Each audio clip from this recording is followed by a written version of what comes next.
My name's Emily. I'm the Marketing Coordinations Manager at Talenza. I'm joined by Angelika and Charlotte today, and they're employer branding experts from Canva and Domain. So thank you for joining us here, and we're here to learn about talent attraction and employer branding, particularly for the tech talent market.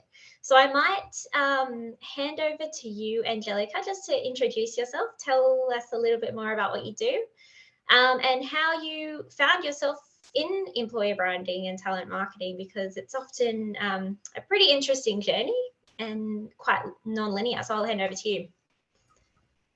Thanks so much, Em. So as Em said, my name is Angelika Scuderi. I'm the Employer Brand Project Lead at Domain Group.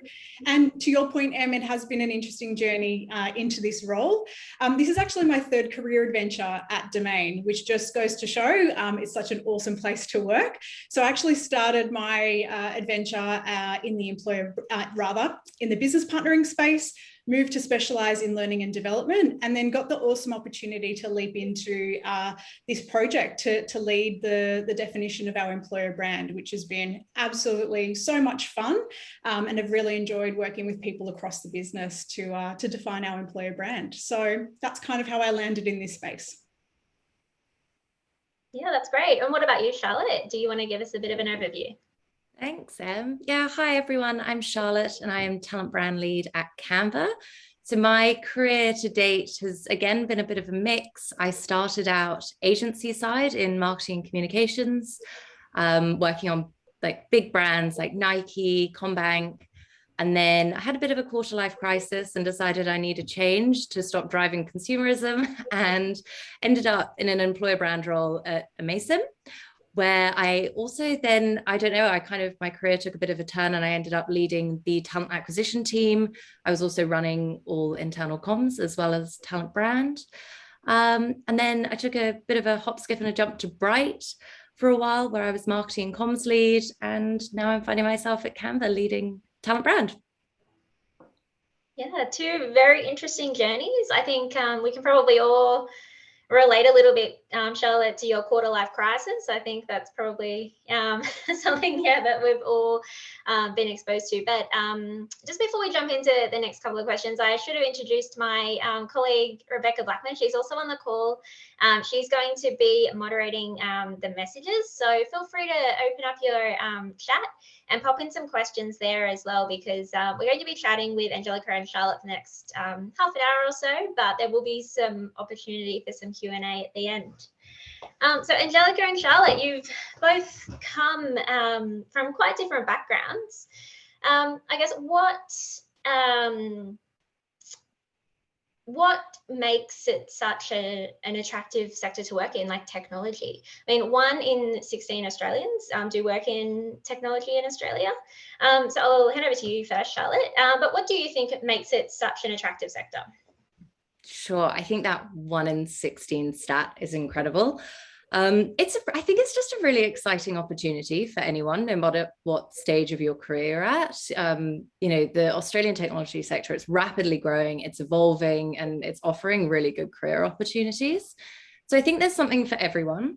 And obviously, as well, with COVID and the adoption of technologies as a result of kind of what we've been through over the past couple of years, they're sprouting up in so many different industries. So I really think there is something for everyone, and there's just incredible opportunities available.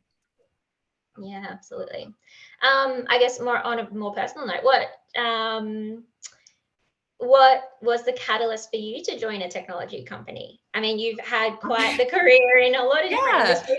No, it's a good question. I think for me, I am one of those people who I like to get my fingers dirty in lots of different things. I like to be across lots of different parts of the business. And Canva is actually the first company that I've worked for that's at such a larger scale. I'm generally more comfortable in the 80 to 150. So this is a big change for me. But again, the opportunity to just get involved in so many different parts of the business and be part of something that's scaling incredibly quickly, I find very, very exciting. Yeah, it is exciting. Angelika, what about you? What do you think makes technology such an attractive sector? Yeah, similar to what Charlotte said, I'd very much echo those themes of it being, a constantly evolving space. And I think with COVID now, technology is really, a career that you can really work from anywhere. And that's something that is super appealing at the moment. To Charlotte's point, I think the growth in, startups and businesses here in Australia and abroad, and those success stories are really inspiring people to get involved. And it's great to see some larger interest from grads and now even women choosing a career in STEM. And I think that's driven by a few things. I think it's in a sense, the ability to collaborate, and that's by virtue of how technologists work in an agile environment. But it's expanding to more than just coding. So it is appealing to that larger demographic with those diverse talent and skill sets. And really, there's just so much growth and opportunity, which is what makes it exciting and enticing. Yeah, sure. And I'll ask you the same thing. What attracted you to work at a technology company?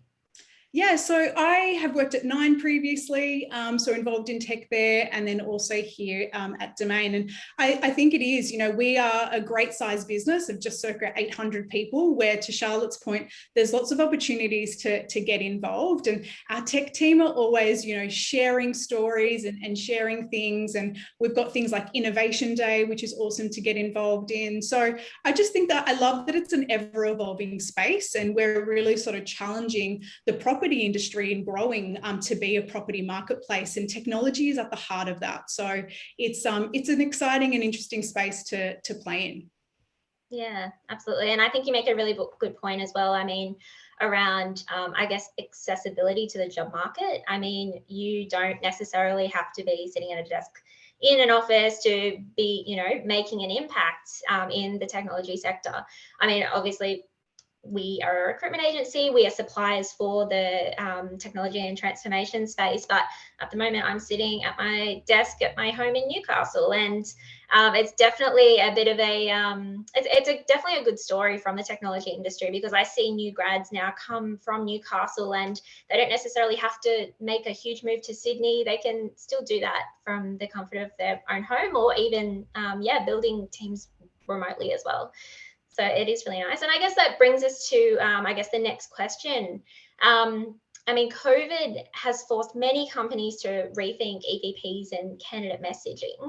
So how has this been the case for you? I'll pass over to you first, Angelika. How have you reacted? I mean, it's quite a big question. So I'll hand over to you to share your insights. Yeah, thank you. I think over the last 6 months, we've definitely been on an adventure to redefine our employer brand. It was a really exciting project to lead, and an awesome opportunity to work with people across the business to develop our employer brand. I guess the timing wasn't solely COVID related, but it was definitely an extra kicker to get moving with speed and be really clear about what our employer brand is, to help us attract and retain talent. But I guess there was a recognition that it was the right time for our business as well. So after meeting some key goals of having a clear strategy in place and having embedded values, because ultimately those two things, amongst some others, are need to be in place for you to actually define your employer brand. It's almost that foundational stuff that needs to be there for you to then start to storytell what it is like to work at Domain Group. So for us, it was a mix of the right time, but yes, COVID did definitely, gave us that kicker. I think if you're not focusing on your employer brand right now, that's probably a bit of a miss. So my advice would be to get started if you haven't already. I think it's an awesome opportunity to be really clear about what current and future employees can expect from working at your organisation and contributing to your organisation. But I guess it's not something that happens overnight. So you really need a strategy to define your employer brand and then execute upon it. And I guess we're in that sort of second phase now at Domain Group. Yeah, that's great to hear. It sounds like you've got quite a number of different projects happening at the moment. And I'll hand over to you, Charlotte, but so maybe for the people on the call, Charlotte, and correct me if I'm wrong, because I'm not sure if I'm right in saying this, but I believe that your role, you've recently come into Canva and it was a newly created role. So you might want to touch a little bit on that as well in your answer, if you Have any insights to share for anyone on the call who might be, I guess, on that level in their journey? Absolutely, absolutely. So yes, so for context, I'm about 3 months into my journey at Canva. So it's very early days, and I'm incredibly lucky that I've come into a company that really values employer brand and kind of sees its value, which is awesome, and it's making my job a little bit easier. But I guess where we're kind of starting from when we're looking at rethinking about our EVP and how we take that message out to candidates. I think the biggest part of our approach to COVID was first and foremost ensuring that our team was provided with the support that they needed. And then from there, our mission pretty much remained exactly the same. So the team has always been really intentional on creating an environment where everyone at Canva can do their best and do their best work. So be their best, and do their best work. So we've always focused on creating a culture and environment where people absolutely love coming to work, whether that's in the office or out of the office. And we've always been really, really flexible with that approach.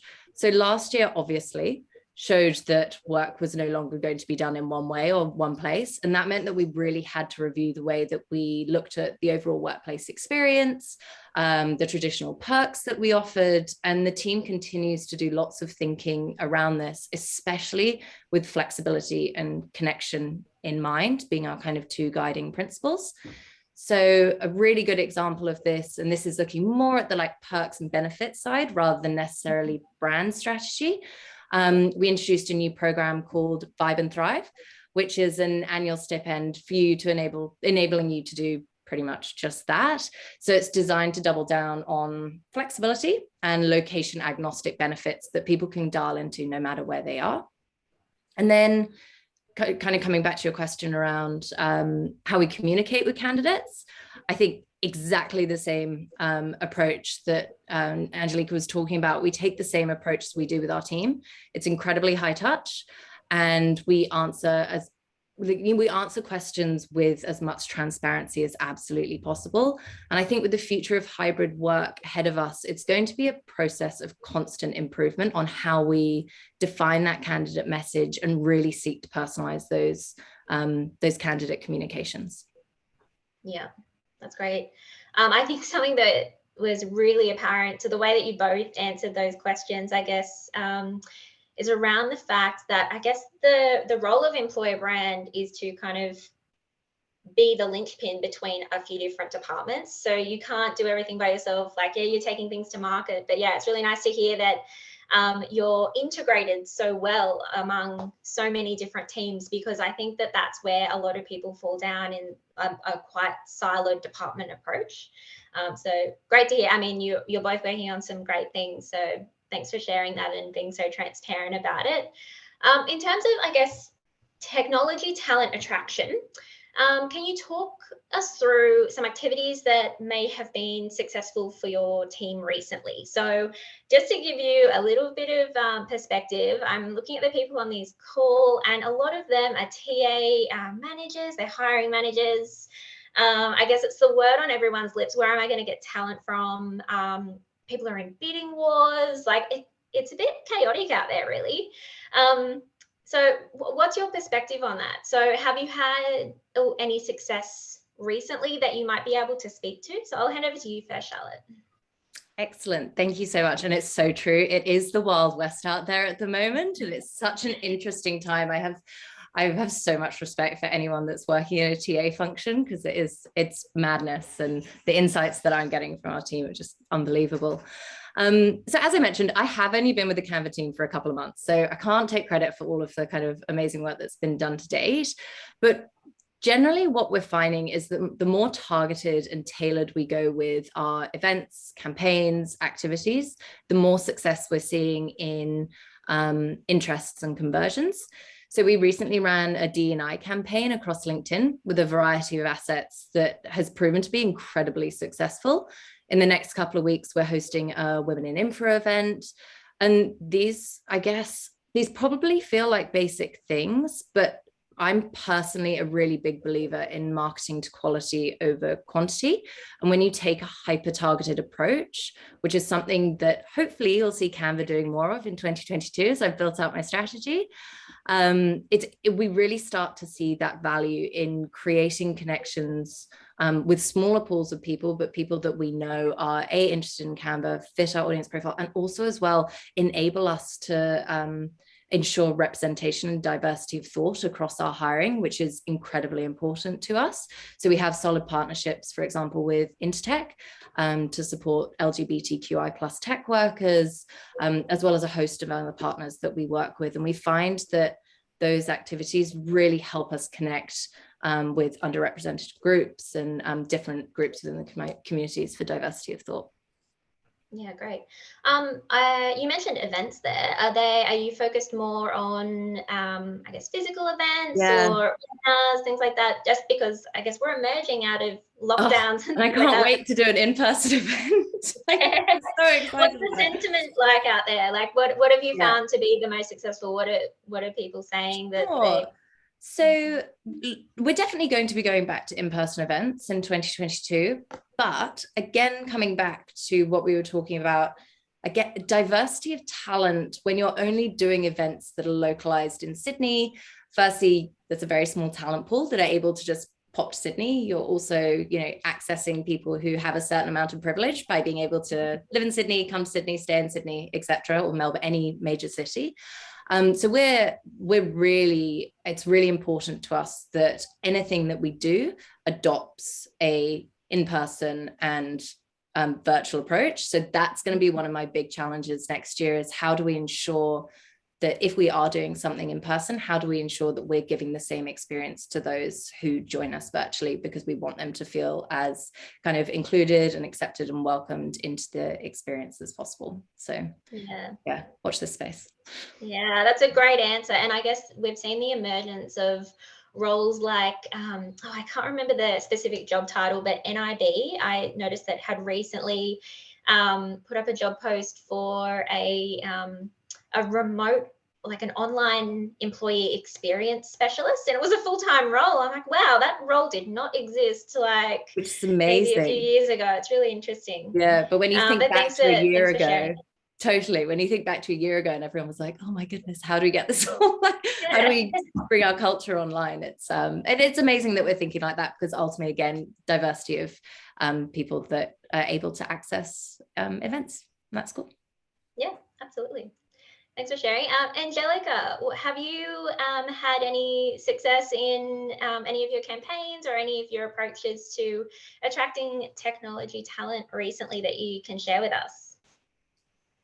Yeah, totally. And again, I'd be talking on behalf of our talent acquisition team at Domain Group, because it's not my day-to-day job. And as Charlotte said, I take my hat off to any talent acquisition specialist at the moment, because it's a tough gig and it's only getting tougher. So I guess we're always evolving our strategy and activities to attract tech talent. And that's by virtue of it being an ever-evolving space. To Charlotte's point, we have spent some time and invested some time in getting out there and building brand awareness in the talent market. And that's, through some events as well. So having employees talk at events, hosting events like Girl Geek, Cocoa Heads, from a iOS mobile development perspective, that really saw us have a strong uplift in applications and gives people an opportunity to connect with people, at their future workplace, potentially make those connections, make those relationships early on, and really just get a vibe for the people in the community, which they may potentially, be joining as well. And other things like sponsoring the React conference as well. So I think it's really just around that brand awareness and getting out there in the talent market. We've also had a very intentional focus on young talent as well at Domain Group. So partnering with businesses like Hatch and others that give us access to amazing young talent. And we really want to be known as a business that supports young people in this space. And really proud to say that, some students have become employees. So it's working for us. And it's something that we want to continue to develop and evolve in that space. And then I think also, internally, having a real focus on, relaunching of our tech blog recently, fostering a ladies in tech community internally. We've got some amazing female technologists in our business. And I think that's something to be celebrated, and, really helps you to attract, different and diverse people into our business and into a career in STEM and in technology as well. I think, we also need to do some things better. And, it's really around now that we've got our employer brand in place, that's the perfect platform to start to share our people's stories more, and really sort of communicate what people can expect from their experience with us, and really sort of what sets us apart from a tech career at Domain Group versus, somewhere else, and how can we really attract tech talent, but also inspire our people internally as well. I think we need a balance of that sort of focus on attraction and retention as well. And then, with our employer brand now solidified, to Charlotte's point, how do you target talent? Talking to, the tech talent community is quite different to talking to other talent communities. So how do you have that consistent messaging, but also be really aware of what matters to people across, the different talent communities, and have really clear messaging to target those people. So whether it's, talking to tech, talking to our work in diversity and inclusion, we've got a huge pride community at Domain. So how do you get those key messages out there to give people a flavor for what our business represents, and being really clear about what we support as a business as well? I think we've found helpful over the last little while, and we'll continue to amplify, those key messages. Yeah. Well, that was a great answer, Angelika. I feel like I have about 10 million questions for you, but I'm keeping an eye on the time, so I won't delve into that too far. But thanks for your transparency there. It was great. I think it sounds like connection, you use that word a lot, and that's something that's been so lacking for everyone. So it's really nice to hear that that's a focus for you. And obviously you've both spoken about diversity on different levels and in different areas as well. So that's really nice to hear. You also touched on the attrition, I guess, and attraction versus retention. And that's just such a chicken and an egg scenario, isn't it? And that is something that a lot of our clients are really struggling to kind of get a handle on at the moment, in terms of wanting to offer something great, retaining staff. So I guess while Australia is set to be feeling the full effects of the Great Resignation in March 2022, it's been predicted. A lot of our clients, as I mentioned, are they're finding it really hard to, I guess, get a handle on this balancing act of attrition and attraction. What advice, Angelika, would you give to leaders and HR teams to implement now to help reduce the implications of this as we see, I guess, this trend emerge into the new year? Yeah, I mean, I think there's lots of talk about, the Great Resignation, the Great Attraction, the Great Reshuffle. There's even talk about the Great Separation of an increase in divorce rate. So safe to say this topic is getting lots of attention in various different ways.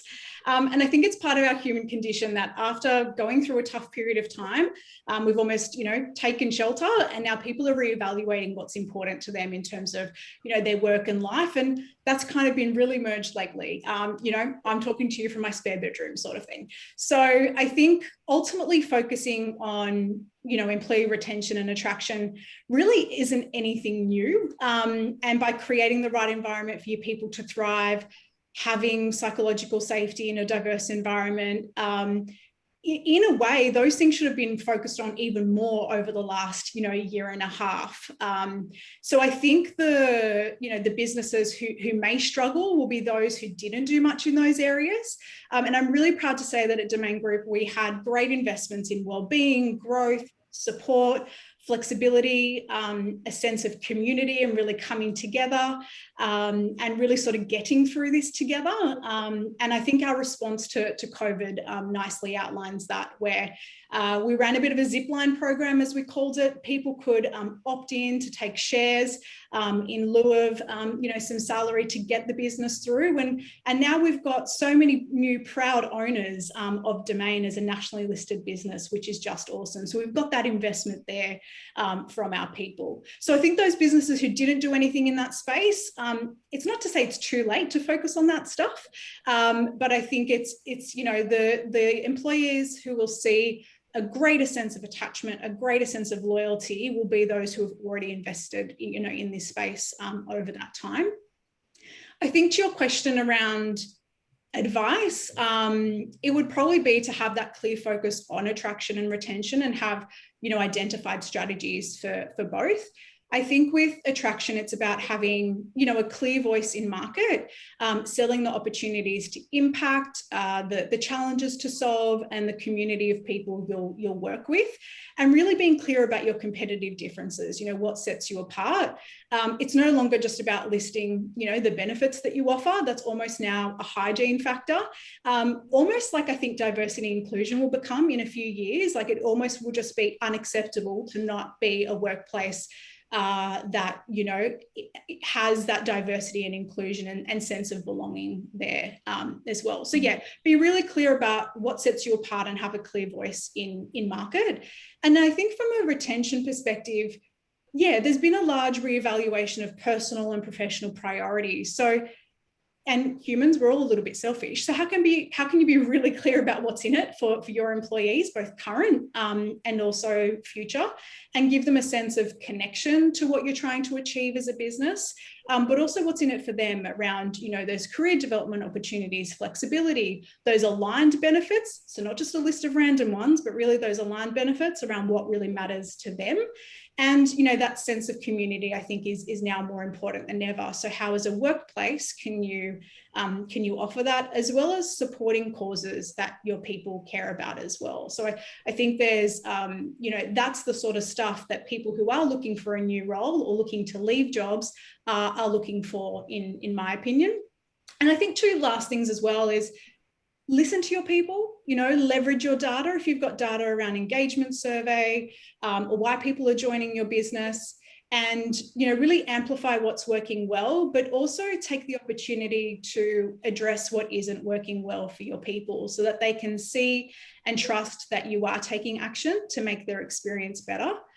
And then I think lastly, let's not underestimate the role that leaders play in a business as well, from not only an attraction perspective, but also retention as well. And I think the more our leaders can have great relationships, candid conversations, you'll see a higher, chance of retention there, where they can have open and honest conversations with their employees. And if they're not happy about something, they can fix it, inspire that action, inspire that influence. It's almost easier to fix things in a place that you already are, because you've got the benefit of, those relationships, the knowledge, and you can influence things, versus almost skipping over to somewhere else and hoping that the grass is greener on the other side. And I'm really proud to say that Domain is the right size for people to make an impact. So it's about giving people opportunities to stay and opportunities to thrive, and really help them realize their possibilities. Mm-hmm. That's great. Thanks for that. You mentioned quite a bit in there around feedback loops. So the prevalence of leadership, surveys, things like that. Do you have any advice, or can you share anything about what Domain does to kind of capture that feedback on different levels? Just anything high level that you have to share with us? Yeah, totally. So we're about to roll out our engagement survey tomorrow. So I've been busy setting that up. So it's really about, reminding people of the action that we've already taken, and then giving them the confidence that you'll continue to take action. So we've got lots of data points across the business. And I think that's where it can almost get really hard to pull together a really clear narrative of what that data is telling you, and then take some strategic action. So we run an engagement survey annually, as well as a bit of a pulse survey, and many other things as well. So we've got lots of data points but it's about what you do, with that data, importantly, and how you're leaning in, encouraging your people to speak up. And it's not just about having a whinge about what they don't like at the moment, but also calling out to say, well, what do you like? What are you enjoying? So that we can then amplify that stuff and increase, our investment in those areas, as well as fixing those areas that, people would like to see some change in. Yeah, that's great. And that ties in lovely to your point around psychological safety. It's great. Thank you so much. Charlotte, I'll hand over to you. Thank you. I don't really know how to top that answer. I feel like everything was covered. There are a couple of things. Firstly is that there is a brilliant article from McKinsey called The Great Attrition and the Great Attraction, which if you haven't read it, I highly recommend it. And it highlights the importance exactly to Angelika's point, like knowing your team and what's driving them. So I highly recommend as well, if you haven't sent out an employee engagement survey recently, do one, read every single comment, respond, follow all of Angelika's advice. She absolutely nailed it. I think one of the things that we do at Canva, which our people really appreciate, is that we make sure there's constant opportunities for people to engage and ask questions and to also challenge what's going on. So we have a feature called the Fix It form, where people can anonymously submit questions to Cliff and Mel and Cam, and every single one of them are read and responded to by our founders. So again, it's ensuring that your people are heard and listened to, and that change is being affected when people are asking why something is being done a certain way, or they're being given reasons as to why. And then lastly, I think one thing is that if people do choose to leave, which ultimately they are going to, it's kind of a natural cycle, do it with grace. So an alumni network is a really brilliant way to tap into untapped resource for referrals and potentially even boomerang employees. So like whilst you're going through all of that engagement data and sorting through, set up an alumni group, kind of work out how you'd want to engage them, because I think it's a really, it's something that I know LinkedIn do really well, but I haven't seen that many companies beyond LinkedIn do it at scale. So I would, again, watch this space for 2022. It's part of my plans as an alumni network. Great. Thanks, Charlotte. I guess that brings me to my final question as well. And you've spoke about it quite a bit, Charlotte. What are your big plans for 2022? What's on your bucket list? What's on your wish list? What are you hoping to achieve? What can you share with us? Yeah, no, good question. I think you could probably tell from my answers, I'm definitely in that phase where I'm like super excited by everything and everything's an opportunity. And I'm like bursting full of energy. But I have three main priorities. The first is to implement our new talent brand strategy and our audience EVPs. So as I talked about, that hyper-targeted and localized approach as well, because we do have global offices, it's taking that global brand strategy and implementing it locally across the world, which is really exciting. And of course, ensuring that at every touch point of the candidate journey, they feel like they're experiencing Canva at its best, which obviously is a really big job in itself. So I need to build a team. So I do happen to be hiring. So I'm currently hiring for 2 talent brand partners, and I have no doubt that I'll be looking for amazing employer brand talent next year. So if you do know of anyone, please send them my way. And then last but not least is to launch the Canva talent community, which is kind of before people have even stepped into the pipeline, before people are thinking about moving job. It's providing value add content to people who are who are just looking for advice on recruitment and looking for advice on how to build the perfect resume, and really thinking about the experience before people have even started the candidate experience. So yeah, that's my focus. Quite big ones. Yeah, you've got a bit on. Great to hear that, and it sounds like you do have a big year ahead of you. So we look forward to, I guess, seeing it all play out. I'm sure we'll be seeing everything online. Great call out as well for your was it talent brand partners? I know that there are a couple of people signed up who are employer brand specialists, so I'm glad that you've called that out. Are you hiring for anyone else in your team, or is there anyone else new that's joined your team recently that you might want to talk about? So we also are bringing in, we're in the hiring process for a D&I specialist. I also have talent programs sitting within so it's talent attraction and enablement. So we have an enablement team, a programs team. We're building out our programs team as well. And we have an incredible program built out for emerging talent next year. And we've got something very exciting launching for that emerging talent market, which I can't wait to bring to life. And yeah, as I said, this D&I hiring, I think the D&I hire is going to be so important as we move forward to really make those considered, the considered activity in market and really ensure that we are represented in underrepresented communities. So yeah. Great, it really aligns with your priorities. So nice to hear that you have the opportunity to build out your team. Thank you. Angelika, what about you? What's on the agenda for next year? I think, I guess when I'm listening to you both, before I hand over, sorry, Angelika, I asked you a question and then started talking again. When I first asked you both to join, Charlotte, I knew that you were quite new to Canva and you hadn't been in the role for very long. So I knew that would be a really interesting story to hear about your journey. Angelika, the same for you. I could see that you'd been with Domain for a little while in different roles and just being able to share how it's evolved. So yeah, really interested to hear about your agenda for 2022 and your priorities. Did you want to share anything with us? Yeah, so we've got a really long list of jobs to be done after defining our employer brand, because defining it is just, one piece of the puzzle. It's then about how do you actually really bring that to life and amplify it both internally and externally. So I guess, that's some of our goals to actually, implement it internally and externally, give people some ownership around it as well, because ultimately, your employer brand and the promises you make are only as rich as, the people that you've got. Really living and breathing that and bringing it to life. So we also are starting to develop a clear content strategy to really amplify the voice of our employees. So that's, I guess, for two reasons: to really build pride internally and celebrate the passions of our people, but also to get that narrative out there about the possibilities that a career at Domain Group can really offer people as well. And then I think it's just also a nod to remember to deliver on the promises that you're making.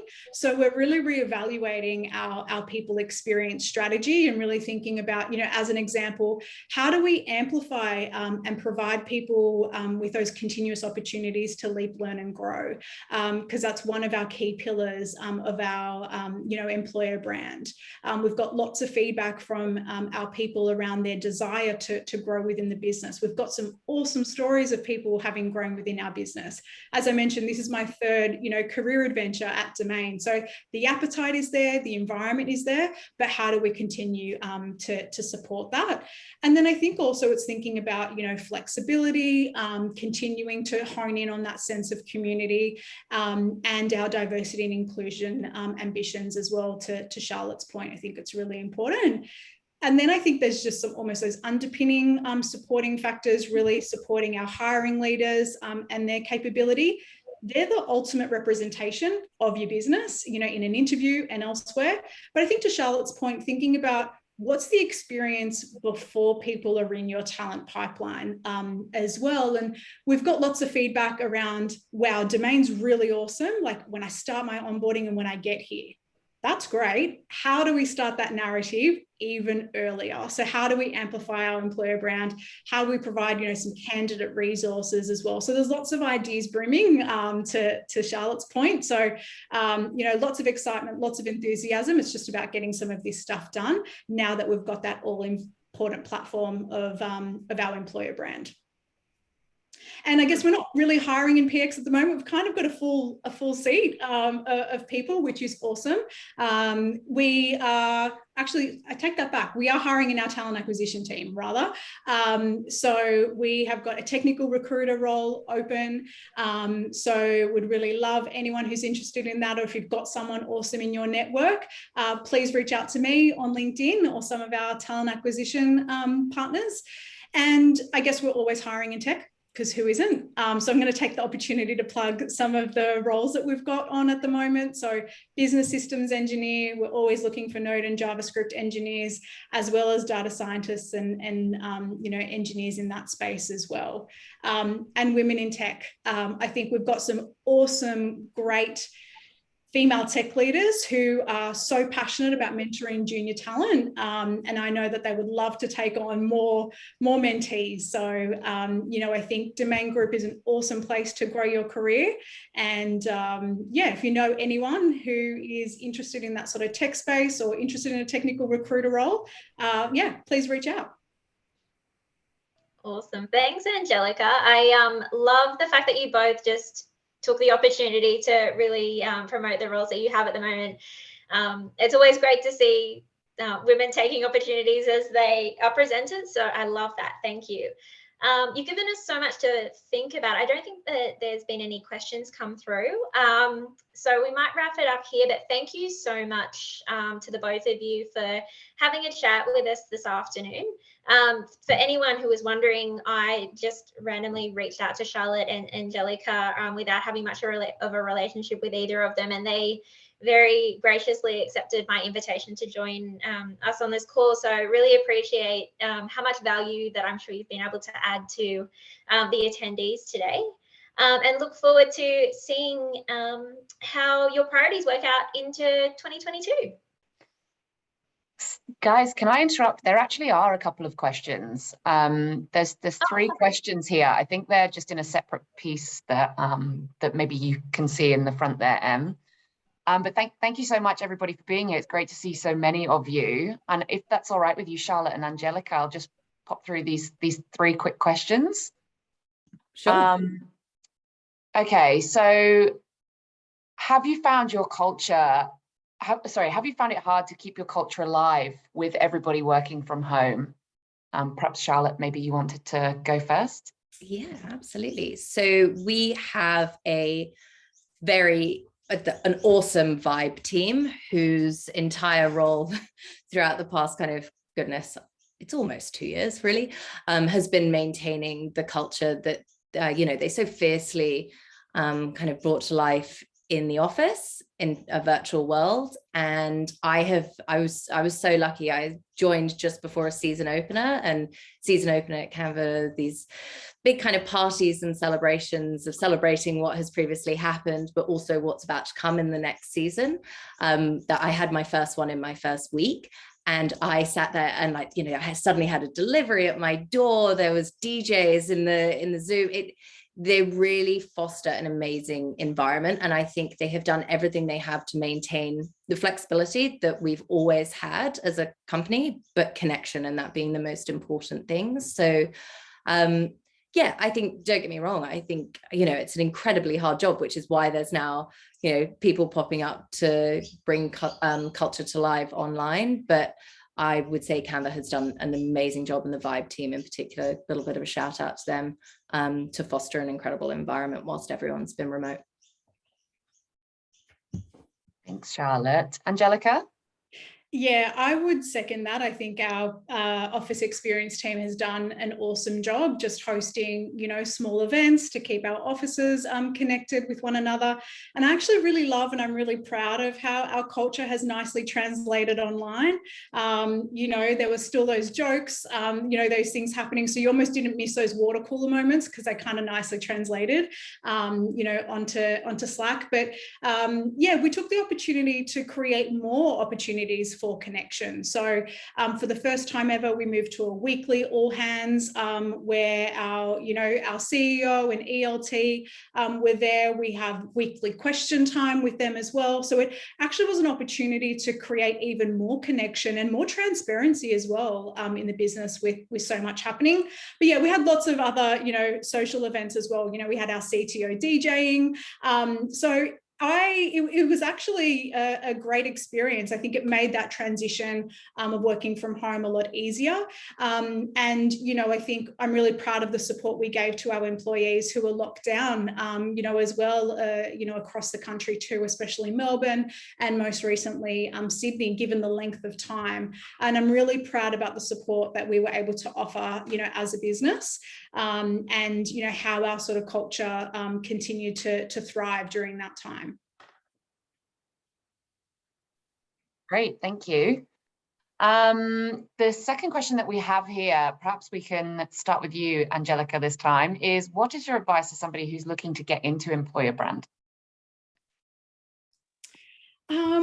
Gosh, well, I kind of just fell into it because I snapped up the opportunity to get involved, you know, in this project internally.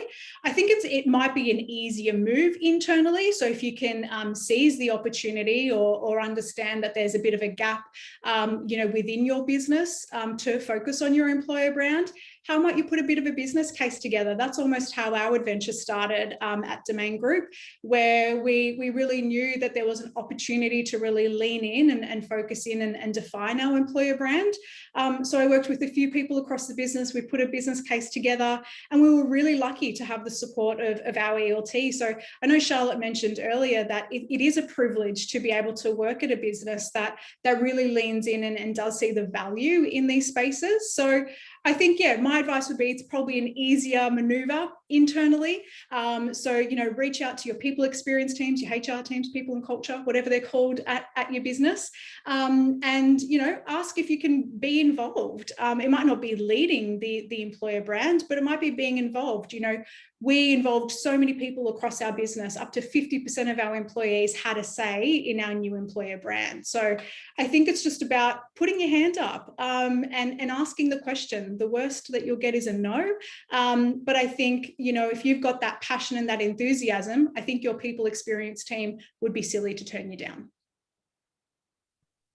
Yeah, I second that. That's awesome. My other piece of advice would be that we're a pretty small community. There's not that many of us, and I think we're pretty nice.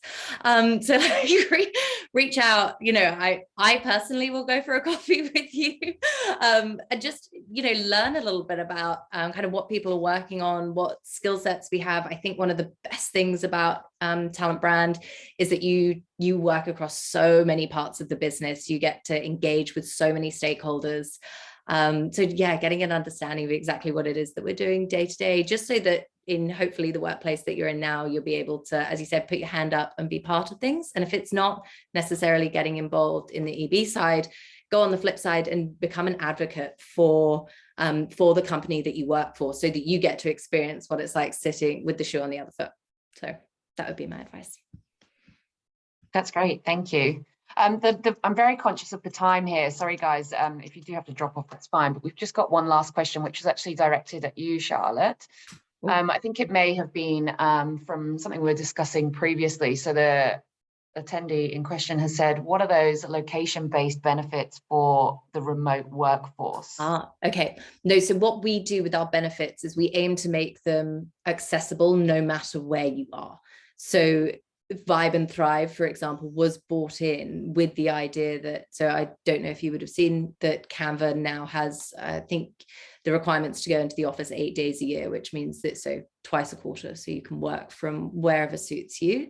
And in turn, we had to look at our benefits and say, if someone is living in Newcastle or Brisbane or, you know, Auckland, are they going to be able to really make the most of these benefits as well? And so we brought in Vibe and Thrive, and that's the annual stipend to enable people to be able to spend a, you know, very fair amount of money to do what makes, you know, what is going to ultimately help them thrive in their personal and professional lives.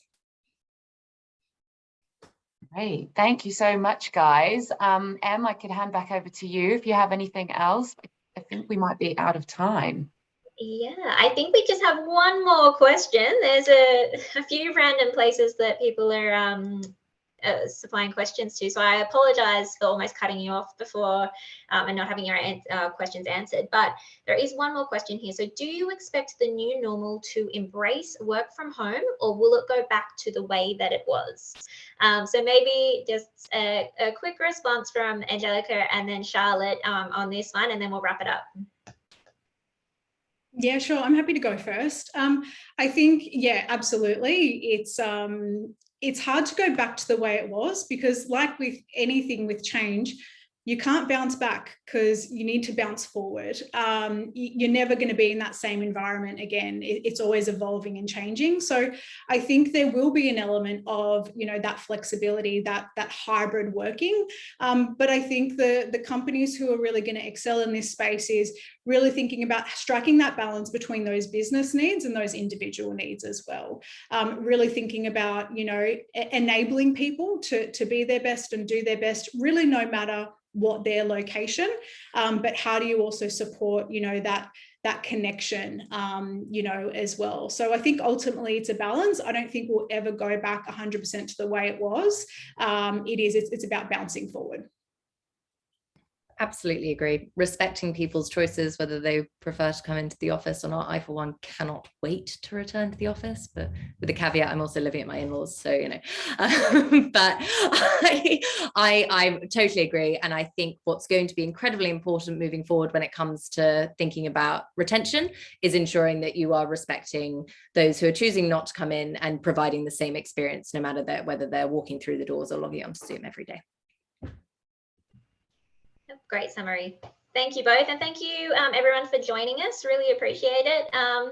Thanks, Beck, again for saving the day there with a couple of questions that came through. And Charlotte and Angelika, thanks again for all of your insights. Thank you so much. Thank you so much for coming. And yeah, thank you, Charlotte and Angelika, for your insights too.